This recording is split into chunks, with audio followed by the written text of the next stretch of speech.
بسم الله الرحمن الرحیم. پرینه د رهن ولا کتاب شری شو و دا مې وویل چې رهن منعقد کیږي په ایجاب او قبول سره او مکمل شي په قبضه سره چې مرتهن په مرهون باندې قبضه وکړو. چې کله مرتهن په مرهون باندې قبضه وکړو په داسې حال شي چې هغه مرهون تقسیم شده یاوي چې د بل چا د شرکت نه ځای خالی وي و مفرغ یاوي په داسې حال شي چې د رهن حق ورسره میلاو نه وي و ممیزا په داسې حال شي چې دای د رهن د شي سره متصل یا نه وي بیا دا رهن مکمل شو. اوسې پرې چې مرتهن په رهن باندې قبضه نه وي کړې بیا رهن ته خوښي دو کده خوښه وه بیا د دای رهن او ته وسپوري مرتهن ته چې رهن پیرا شي او کنه یې خوښه بیا د دای د رهن نه رجوع وکړو چې دای پیسې نه غواړي. پس هر کله چې دای هغه رهن مرتهن ته وسپوري او مرتهن قبضه وکړو بیا دغه رهن د مرتهن په زمان شي داخل شو. کچره موت ګډ شو د شای هلاک شو د دغه د قیمت ذمہوار مرتهن وي و رهن صحیح نه ده مگر په داینه مضمون سره. داینه مضمون ایغ داین تویای چې کیم په انسان باندې ادا کول ضروری وي و دا رهن وی د مرتهن څنګه مضمون وي په اقل د قیمت د مرهون و د داین څخه. مثلا دا رهن هلاک شه د مرتهن څنګه اس د رهن قیمت تا 100 روپے و د داین مالیات تا 150 روپے. اس 150 کو 100 کا میں دکھنا اس میں مرتهن د 100 روپے ذمہ وار وي د 150 و نه ذمہ وار. مطلب یہ دا شو هغه رهن به مضمون وي د مرتهن څنګه په اقل د قیمت د رهن و د داین څخه چې کم مالیات کې مو یو یاوي هغه توان په باندې رسي او کچره بیا د رهن د مرتهن په لور سره هلاک شو او قیمت د رهن و د داین یو برابر وو بیا مرتهن وګرځید د خپل حق وصول کوین کا بیا داین را د رهن نسنو غوړي. کچره د رهن قیمت زیات و د داین نه بیا د زیاتای امانت ده چې رهن 150 روپے دا و داین 100 روپے دا بیا دا 50 و د 100 په میو چې کیم فرق دا 50 روپے دا به د مرتهن څنګه امانت شله و هر کله چې قیمت ته رهن کم وي د داین نه لکه قیمت ته رهن چې کم وي رهن کې د رهن قیمت 80 روپے شو و داین 100 روپے شو بیا چې دغه رهن هلاک شي د مرتهن څنګه بیا به دغه قیمت د رهن د داین نه کټ کېږي و مرتهن وی ازیتای باندې رجوع کو رهن باندې یعنی هغه باقی شل دی بیا دای نه کوړي و رهن شه د مشترک شي ردل یا نه دی جایز. مشترک شي ته اصطلاح د بویغه شه مشاع وي و نه دی جایز چې په ونه باندې میوه شاخه وي و ونه نه غاڼه کوي خالی میوه په غاڼه کو و نه دی جایز غاڼه شه دل د پاسل چې مزکانه وي وسره چې ورکایي بیا ونه د میوه سره ورکایي و لیا چې شیک پاسل ورکایي به مزکا و پاسل غاډ ورکایي یو نشي ورکولا نه داسې کوي چې جدای خالی پاسل ورکوم ځکان ورکایي و دا څنګه شي کولا چې مزکا ورکایي و فصل ورکایي دواړه ورکایي متصل و ونه صحیح کېږي رهن په امانات سره لکه ودیعات غاریات و د مضاربات مول او د شرکت مول دغه چا سره نشي تلوي چې دغه شي چاکیم برهن شه درې صفاتینه وی کنه درې خبرې نه چې خالی وي محوز مفرغ او ممیز صفاتینه په دغه شي نشته دي. نو سبق ويصح الرهن براس مال السلم وثمن الصرف والمسلم فيه و صحیح کېږي رهن دل د رأس المال په بدل شه او د ثمن صرف په بدل شه او د مسلم فيه په بدل شه فإن هلکا فی مجلس العقد پس کچره رهن هلاک شو د عقد په مجلس شه تم الصرف والسلام بیا عقد صرف یا مکمل وګرځید او سلام یا مکمل وګرځید وصار المرتهن مستوفيا لحقه حکمان وګرځید مرتهن د خپل حق پیرا کوین کا حکمان. صاحب قدوری فرمایي چې چا بایغ صرف وکړه بایغ مبیغه ورکړه او د سامان په بدله شه مشتری څه شای د بایغ څنګه کښېږدو د سامان په ځای باندې څه شای یو سره کښېږدو غنا کښېږدو اس مجلس عقد شه د رهن شای د بایغ د لوسنا هلاک شه اس دا گویا دا فشلا لکه بایغ چې سامان وصول کو ٹھیک شلا وہ بایغ صرف په دغه ځای باندې مکمل وګرځید دغه رنګ په بایغ سلام شه رب السلام یعنی مشتری بایغ ته سامان ورک وہ بایغ د هغه په بدلا شه څه شای رب السلام څنګه رهن کښېږدو اس د دینه بعد شای مرهون د مشتری په لوس شه هلاک شه گویا چې مشتری خپل مبیغه وصول کړه و دا بایغ سلام پیرار شلا و د مشتری دا وصول کول حقیقتا ندی بلکې حکمان دی و اذا اتفقا على وضع الرهن هر کله چې دی دواړه رهن او مرتهن متفق شي پر دله د رهن على یدای عدلن یدای نه دي تسنیاد او یدای مضاف دي عدلن طرف ته نو اضافت وجنه نون ورزدل دا لوسه د یو عادل سړی شه جهازا بیا دا غراودو د رهن په مرتهن باندې اعتماد نو بیا درام سړی سره واش کړ یک څنګه کښلا ا درهن ولا شای وليس للمرتهن ولا للراهن اخذه من يده ونه دو جایزه د مرتهن د پورا ونه د راهن د پورا وخستل د دغه مرهون شي د لوسه د عادل نه فإن هلکا فی یده پس کچره دغه مرهون شای هلاک شو په لوس د عادل سے هلکا من زمان المرتهن د هلاک شو د زمان د مرتهن نه توانیه په مرتهن باندې رسی رهن و مرتهن شای مرهون د یو د یم قابل بروسا سړی سره بطور رهن کښېږدو نو دا جایز ده اس د دوړې ځخه یو سړی یا شای مرهون د عادل نه وخستای نشي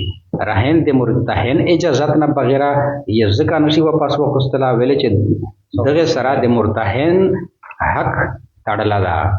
و مرتهن یې ځکه نشي وخستلا چې رهن خو په مرتهن باندې اعتماد نه وکړي ځکه خو اتهام سړی سره خواش کړ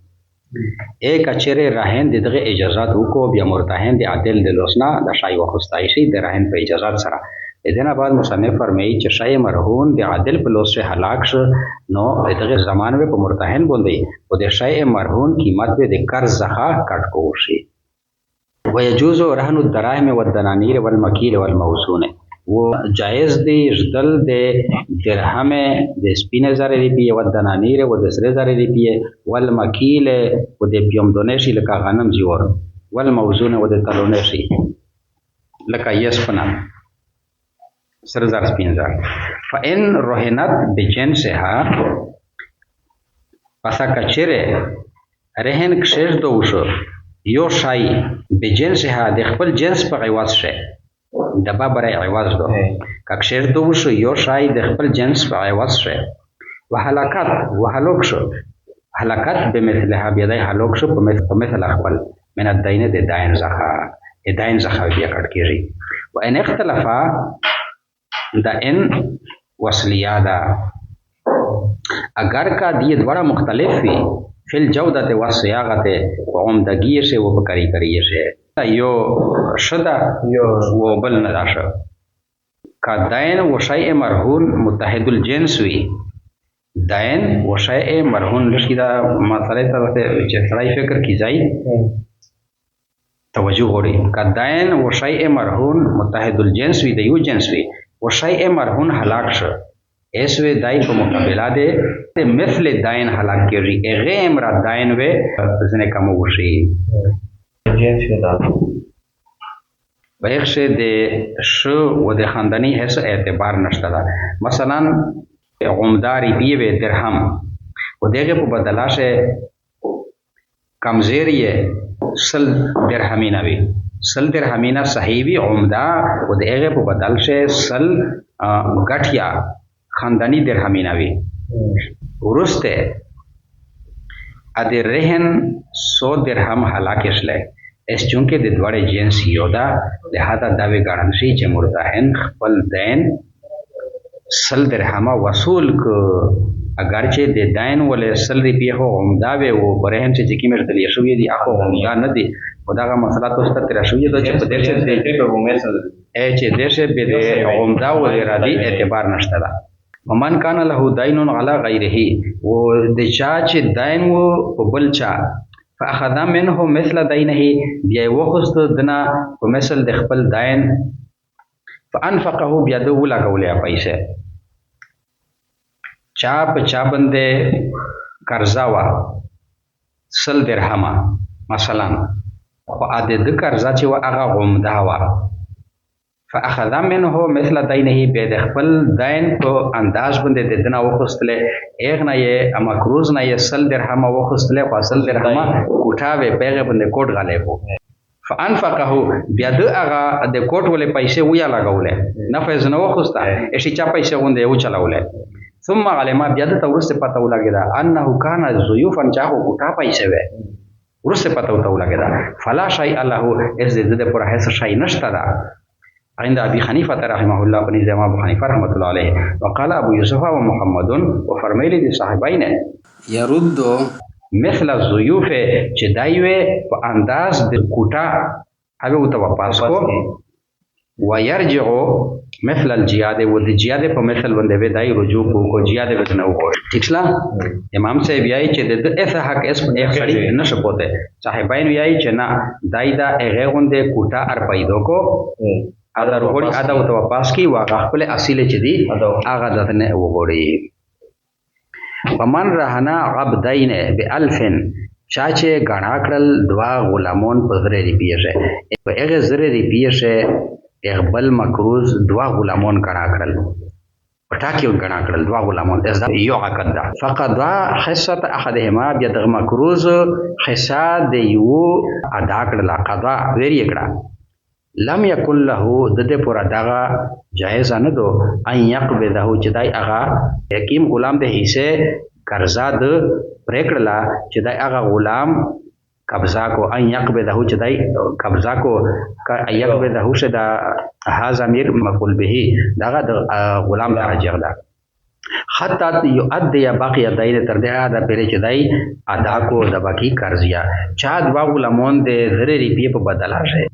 غانا اکشر ده بیا 500 روپیه دا ادا کړي اس دای غوړي ادوا غلامون دی پزره ریپی شه مکانه وی 500 د ور کړی دا یو غلام زنه رووالا اس دای داسته نشي کولا چې څه پیری 1000 ادا کړی نو ویلې چې د دواړه غلامونه مجموعه د زره ریپی په بدل شه رحم دو ایک مرتهن یو غلام او تا واپس کای په خپل تابع بیا راهن پاستا کوستای شي واذا وکل الراهن المرتهن هر کلا چې وکیل جوړ کو راهن مرتهن لرا راهن فاعل شو د وکلا مرتهن یې مفعول شو هر کلا چې وکیل جوړ کو راهن مرتهن لرا اول عدل علیا بل عادل سړی وکیل او غیرهما یا بل دریم سړی د مرتهن او د عادل نه علاوه فی بایغ الرهن د رهن په خرڅول شي عند حلول الدین وخت د دین د مینده پیرا کېدل د دین د مینده پیرا کېدل په وخت شي فل وکالت جائزه بیا وکالت جائز ده رهن چې د شیء مرهون مالک دا دای چې څوک یا وکیل جوړول غوړي بیا دای جوړوای شي چې د قرض مینده پیرا شي و زه قرض ادا کوای نشم بیا ودای هغه وکیل شیء مرهون خرڅ کو او د هغه قیمت زخوي د مرتهن قرض ادا کړل شي نو دا جایز ده. فإن شرطت الوکالت فی عقد الرهن پس کچره شرط کړای شو وکالت د رهن په عقد شه فلیس للراهن عزله بیا نشتا جواز د رهن لرا چې دای غزله عنها دای دغه وکیل معزول کو فإن غزله پس کچره دغه وکیل معزول کو لم ينغزل دا وکیل نه معزول کیږي وإن مات الراهن وکچره راهن مرش لم ينغزل ايضا بیا یا د وکیل نه معزول کیږي چې کله راهن کښېږدو بیا دغه وخت باندې مرتهن شرط ورته ولګو چې د قرضې میندې پیرا کېدلې باندې د شیء مرهون خرڅولې د پر یو وکیل جوړ کا چې هغه وکیل بیا شیء مرهون خرڅ کو د مو قرض ادا کو راهن اس دغه عقد په دوران شه وکیل جوړ کو سیک اس دای کده د وکیل معزول کول غوړ یا نیشي معزول کولا ویلې چې د شرط لګولې په وجه سره د مرتهن حق د سره متعلق شو ده بالفرض رهن وکیل معزول کول غوړي او دای وکیل نشي معزول کولا د غرانګه کراهن اتفاقان مرشه بیا یا د وکیل وکالت نه ختم کیږي بلکې د قرضې میندې پیرا کېدلې بندوي شای مرهون خرڅوشي او هغه مرتهن ته ورکوشي د قرض په ادا شي د دې پورا چې د حق ضایع نشي وللمرتهن ان يطالب الراهن بدينه ويحبسه به ومرتهن د پورا دا جایز ده ان يطالب الراهن چې دای مطالبه وکړو د راهن بدينه خپل داین ويحبسه وکد کوي شي به په د قرض په وجه سره شیء مرهونی مرتهن څنګه دا اس راهن قرض ادا کړه نه دا خو شیء مرهون دای واپس بخستل غوړي اس مرتهن ته د حق حاصل ده چې دای د خپل دین مطالبات نه وکړو چې توی چې ته مرهون غوړې مو ته خپل پیسې روکا وکا بغیر د سو وجه ځخه راهن ټال مټول کوي یا تنګول کوي بیا دای قاعده وایي شي چې مقدمه په چړاو کو قاضي ته په لوټ شي بیا به قاضي قاعده